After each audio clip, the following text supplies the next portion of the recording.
I enjoy doing the elections. Feel like we're doing something, we're being a part of something that is really important. Hey there, Albion. Are you ready to discover the hidden gems of our community? I'm Cassidy Porter, your host and proud Albion resident. Join me on Brick by Brick, the podcast that celebrates the people, places, and stories that make Albion so special. Together, we'll explore the rich history of our town, from its manufacturing roots to its vibrant present. We'll chat with local leaders, volunteers, and small business owners to learn more about the incredible work they're doing to make Albion a better place. So whether you're a lifelong resident or just visiting, tune in to Brick by Brick, and let's discover the heart and soul of Albion, one story or brick at a time.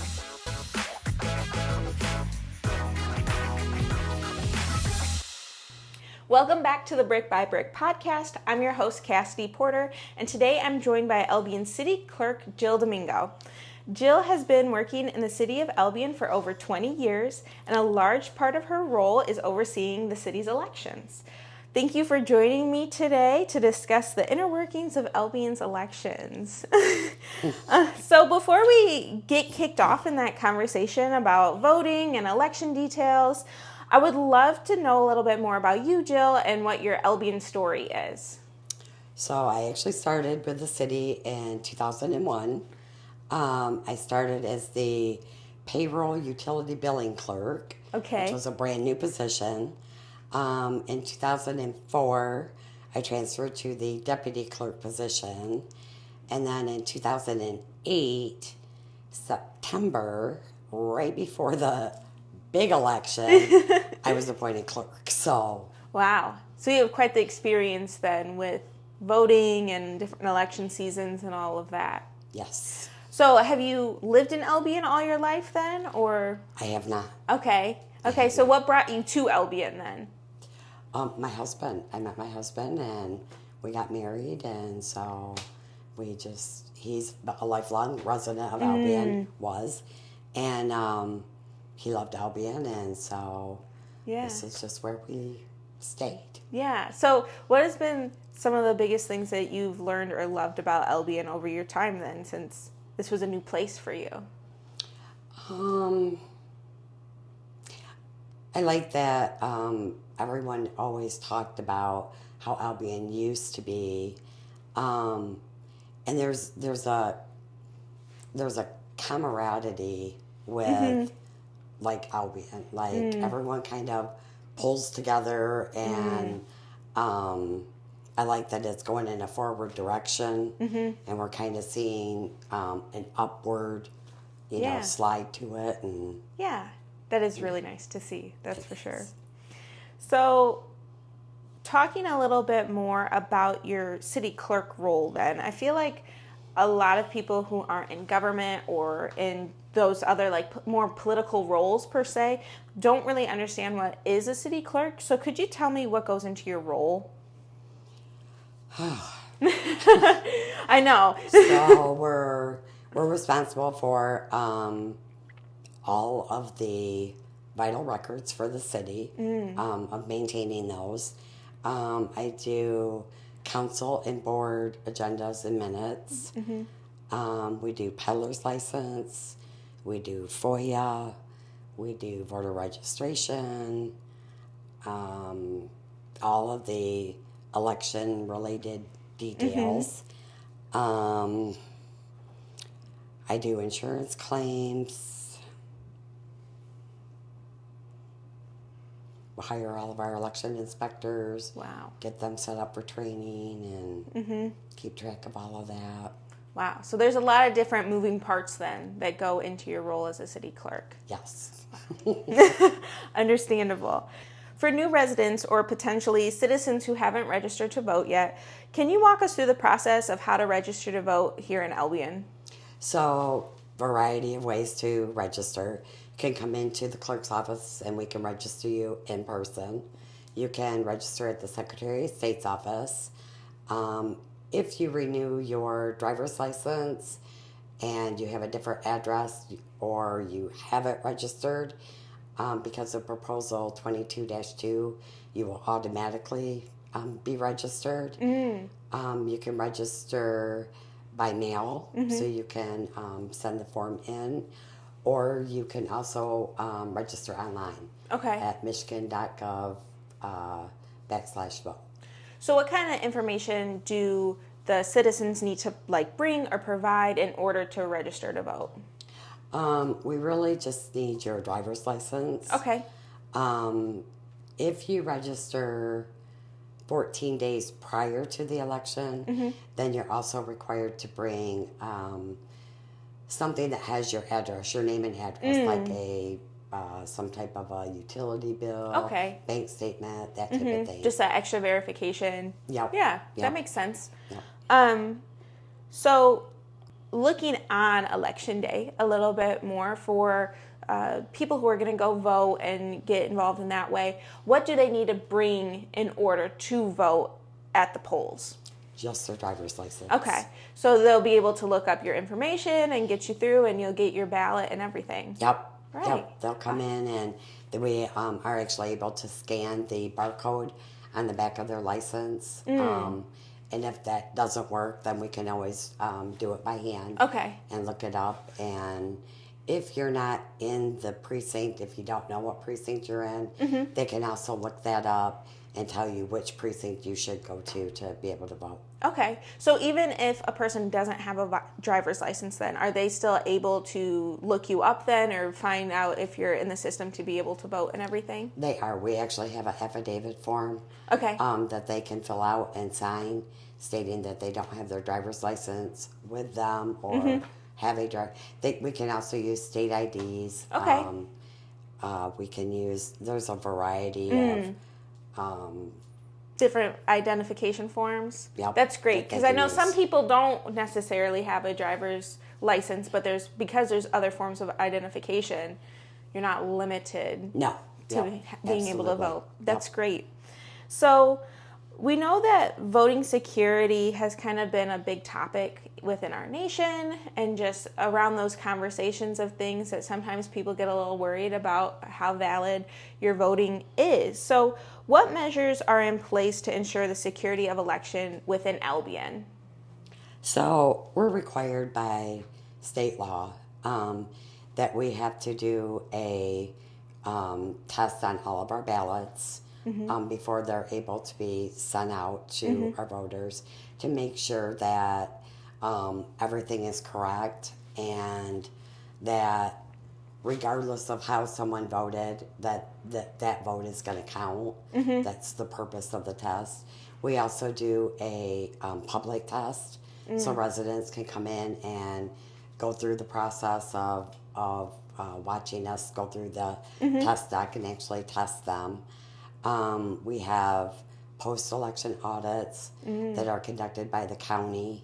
We're required to seal everything and make sure that we're keeping track of all of our seal numbers. And So it seems like there's quite a few different steps. It's not even just like one measure that's taken. There's a lot of different layers that go into securing the documents, securing the counts, and verifying everything. Absolutely. So people in Albion should feel pretty secure then in how their voting goes. Absolutely. Yeah.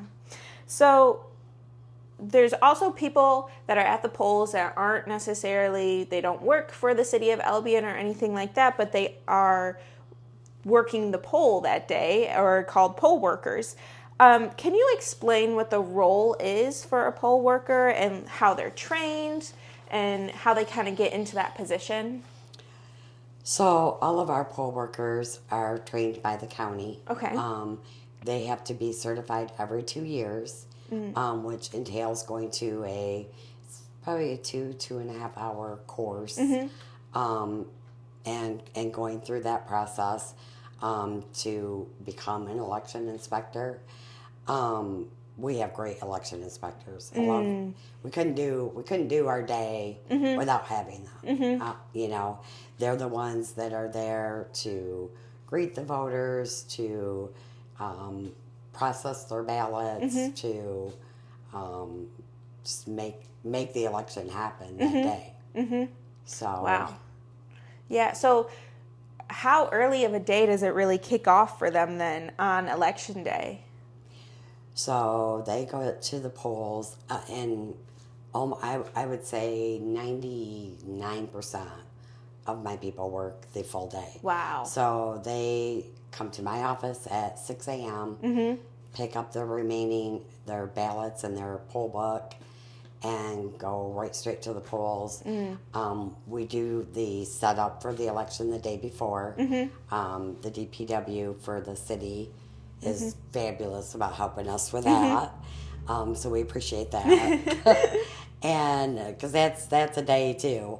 And then the polls close at 8 p.m. Wow. They then have to reconcile and make sure everything balances, that everything is put away, everything is sealed. And then they come to City Hall to go through the receiving board, which basically goes through and just makes sure all the signatures are there and everything does balance and is in order before it goes to the Board of Canvassers. So, I mean, it can be a 17, 18-hour day. Wow. It's a So long day. they put in a lot of work then, and Absolutely. your office puts in a lot of work as well, just for that one day. Just for that one day. That's pretty amazing. How many poll workers do you generally have? Because we have 6 precincts, Yeah, right? we do. So I have somewhere between 35 and 40. Wow. That's a lot of time. And are they just volunteer then? They do. Well, they get paid. Okay. Yep, they get paid by the hour. So, and we're always looking for new inspectors. So they get paid. The election inspectors get paid $14 an hour, and the chair people get paid $16. Wow. And we pay for their training. We do provide donuts in the morning. Gotta treat them if it's such a long day. Yeah. And then we do some sort of dinner in the evening. Well, that's for great. them. That's great because 16, 17-hour days, even if it's just for one day in a month or something like that, that's a long time. It is. It is a long time. That's a long time. And it's great that you have such a reliable group of people that are willing to do it and go through the training and continue to come back to work. Yeah. Most of, I would say, over half of the people have been with me since I've been the clerk. So it's phenomenal. Yeah, so they have all of that experience that goes then into the security of things too, because they know how it works, they know what they're doing, so just keeps on going. Yep. Right. So a different part of the election that's changed more recently in our years is the early voting. Could you explain a little bit about how early voting works or how it compares really to previous years? So early voting just started with the passage of Proposal 22-2. So it's 9 days of voting prior to the election. So it starts the Saturday, 2 Saturdays, I guess, before the election and runs through the Sunday just before the election. So like for November, it's October 26th through November 3rd. And the county has been kind enough to work with all the municipalities, and so they've actually taken on that role.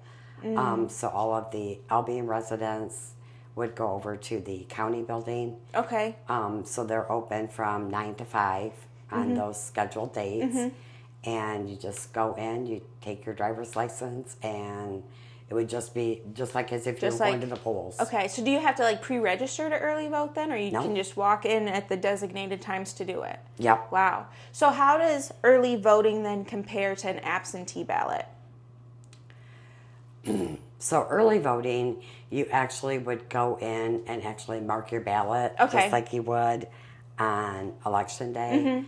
Absentee, you would get that ballot in the mail. Okay. And then you can either, so there's some different things with that as well. So you can either drop your absentee ballot off at City Hall, you can put it in our drop box, or if you actually want to run that through that tabulator, you can actually go to one of the early voting sites, or even on election day. Okay. Take your absentee ballot, and there's a process that they'll complete at the registration desk, and then you can actually run that ballot through the actual tabulator. Wow. So that's very new. So you don't have to mail it in then? You do necessarily. not. No. Like if you need an absentee ballot, there's a lot of different formats for you to be able to get your votes in, creating that other level of security for folks as well if they're not able to make it in person that day. Yep. But then there's 3 different ways really that you could vote.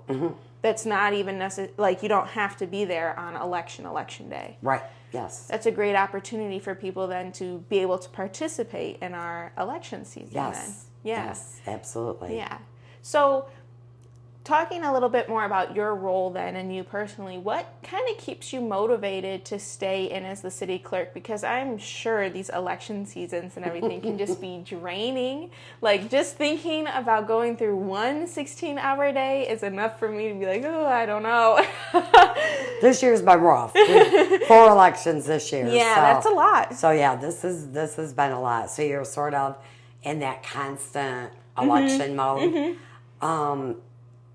But I just really, I enjoy doing the elections. Feel like we're doing something, we're being a part of something that is really important, because then people do get to voice, how they want to see things, or who they want to see in office. And so I feel like we're doing something really important, and I enjoy working with our inspectors, and it is a long day, but afterwards you're like, that was a good election. We did great. We skated through the board of canvassers and we're good. So yeah. So you kind of touched on it, but I'm really curious as to like why do you find it important for people to vote? So their voice can be heard. I think a lot of people, I think everybody, has their own opinions and wants to see different things. So I think it's important that there's some sort of a process for people to actually voice, in a constructive manner of what they would like to see. So it's always a great reason. It is. We encourage everybody to get out and vote, regardless of how you do it. The state and the clerks, all of the clerks in Michigan, try to make it as easy as possible. So if people have questions, or they don't know how to get online and register, or get an absentee ballot, call the clerk's office. Somebody would be more than happy to help, walk you through the process, or, so that you're able to vote on election day. That's great. What do you hope for the future of Albion? As a city? However you want to answer that question. I think, as I said earlier, I think that we're, seeing an upward climb, I guess. So I would like to see that continue. We're finally starting to get a downtown, thanks to the Dobbins family. So I would like to just see that continue, and to make Albion, maybe not what it used to be, but, still a really great place. Yeah. Well, thank you so much for joining me today. Thank you. That's it for this episode of Brick by Brick. We'll be back with more stories from the heart of Albion. Until then, keep exploring, keep connecting, and keep building Albion's future.